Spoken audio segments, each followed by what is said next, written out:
असलामुअलैकुम crime update में लियाकत तुसीं वेख रहे हो मेरे यूट्यूब चैनल। लाहौर का इलाका सुंदर दे विच एक बड़ा अफसोसनाक वाक़या सामने आया है कि दो सगियां भैणां बस स्टॉप ते रक्शे का इंतजार कर रही हैं। उत्थे तीन अवाश आए ने, उन्होंने किस तरीके दे नाल इन्हां नूं अगवा किया, फ्लैट ते ले जाके इन्हां दे नाल की करते रहे ने और पुलिस ने बाद दे विच इन्हां ने मुलजमान दे खिलाफ की कार्रवाई की।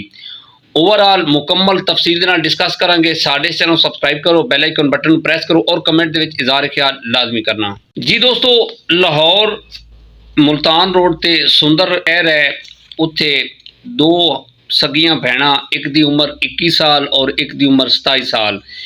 पेशे के लिहाज के नाल ये घरेलू मुलाजमा हैं, ये नौकरी करदियां ने ते रूटीन के मुताबिक सवेरे 8 बजे जांदियां ने ते 4 बजे वापस आ जांदियां ने अपने घर। इसी तरह होया कि ये छुट्टी जिस टाइम इन्होंने हुई है, ये आईयां ने बस स्टॉप ते और उत्थे खड़ियां ने। तीन नामालूम मुलजमान जिहड़े ने वो आए ने, उन्होंने इन्हों किसी वरगिला के रक्शे के बहाने बिठाया और बिठा के कहते ने कि अगे जाके तुहानूं असीं रक्शे ते बिठा देंगे। फिर ये नामालूम जगह ते लै गए ने।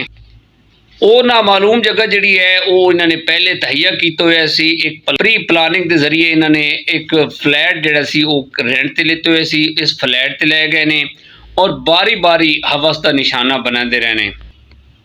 यह दोनों जड़ियाँ हमशीरा ने ये चीखदियाँ चिल्लांदियां रही ने कि साड़ी जान बचाई जाए, लेकिन उस कमरे के दरवाजे इन्होंने बंद किए हुए सी ताकि इन्हां दी आवाज़ बाहर ना जाए।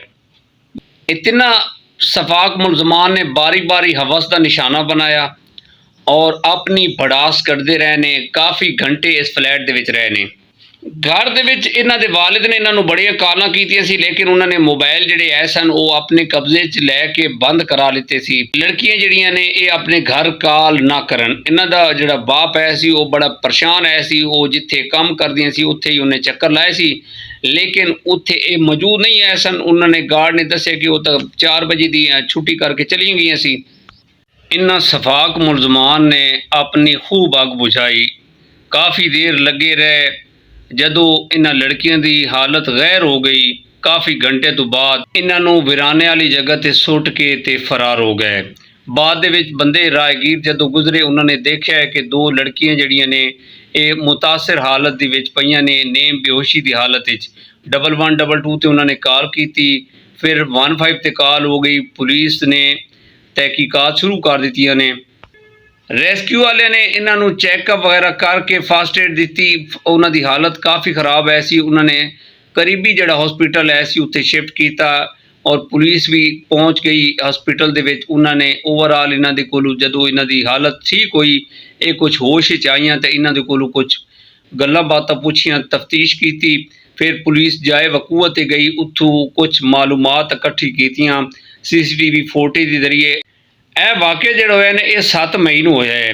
पुलिस ने इस दे जिहड़ा इन्हां दा वालिद है सी वो ही मौके ते आ गया सी। पुलिस ने इन्हां दा मेडिकल टेस्ट वगैरह किया और तहकीकात हैं वो कीतियां ने और लड़कियां दे वालिद दी मुदैयत दे विच थाना सुंदर दे विच FIR कट्टी गई इन्हां मुलजमान के खिलाफ।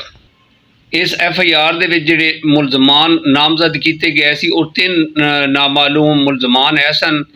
पुलिस ने ये तफ्तीश शुरू कर दी CCTV फुटेज के जरिए और इन्हां लड़कियां ने कुछ जी मालूमात दी सी उहदे जरिए पुलिस ने बड़ी छानबीन की और ट्रेसिंग शुरू कर दी। पुलिस ने 2-3 दिन के अंदर अंदर मुलजमान तक रसाई हासिल कर ली है। मुलजमान नूं गिरफ्तार कर लिया गया जिन्हां तिन्हां ने यह सफाक हरकत की सी इन्हां दोनों लड़कियों नूं अगवा करके। यह जी FIR कटी गई, इस दे विच जिहड़ी दफात लगियां ने वो अगवा दा और जिहड़ी जिनसी ज्यादती है वो दफात लाइयां ने इन्हां मुलजमान के खिलाफ। पुलिस ने इन्हां नूं गिरफ्तार किया। इन्हां तिन्हां मुलजमान की शनाख्त कुछ इस तरह है, मुहय्यद्दीन, नासिर और इब्राहिम।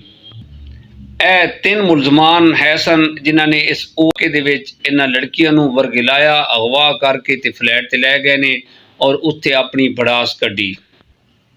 इस वक्त यह मुलजमान हवालात दे विच ने। पुलिस होर तफ्तीश कर रही है ਕਿ ਇਹਨਾਂ ਨੇ ਪਹਿਲੇ ਜਿਹੜੇ ਵਾਕਿਆਤ ਹੋਏ ਨੇ ਉਹਦੇ ਵਿੱਚ ਤੇ ਮੁਲਵਿਸ ਨਹੀਂ ਹੈ ਸੀ। ਇੱਕ ਡਿਫੈਂਸ ਦੇ ਵਿੱਚ ਵਾਕਿਆ ਹੋਇਆ, ਅਕਸਰ ਲਾਹੌਰ ਦੇ ਵਿੱਚ ਇਸ ਤਰ੍ਹਾਂ ਦੇ ਵਾਕਿਆਤ ਰੂਨਮਾ ਹੋ ਰਹੇ ਨੇ ਕਿ ਇਹਨਾਂ ਵਾਕਿਆਤ ਦੇ ਵਿੱਚ ਇਹ ਮੁਲਵਿਸ ਤਾਂ ਨਹੀਂ ਹੈ ਸੀ।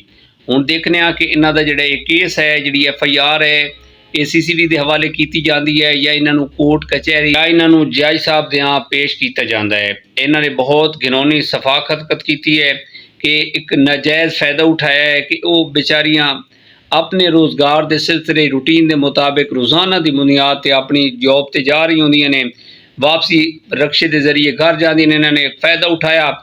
ਇਹ ਕਾਫੀ ਦਿਨਾਂ ਤੋਂ ਤਾਕ 'ਚ ਹੈ ਸਨ, ਇਹਨਾਂ ਨੂੰ ਮੌਕਾ ਨਹੀਂ ਸੀ ਮਿਲ ਰਿਹਾ। ਜਿਸ ਤਰ੍ਹਾਂ ਹੀ ਮੌਕਾ ਮਿਲਿਆ, ਇਹਨਾਂ ਤਿੰਨਾਂ ਸਫਾਕ ਨੇ ਉਹਨਾਂ ਨੂੰ ਕਿਸ ਤਰੀਕੇ ਨਾਲ ਵਰਗਿਲਾਇਆ, ਰਕਸ਼ੇ ਦੇ ਬਹਾਨੇ ਉਹਨਾਂ ਨੂੰ ਜਨਾਬ ਅਗਵਾ ਕਰਕੇ ਫਲੈਟਾਂ 'ਤੇ ਲੈ ਗਏ ਨੇ ਤੇ ਉਹ ਜ਼ਬਰਦਸਤੀ ਕੀਤਾ ਜੇ।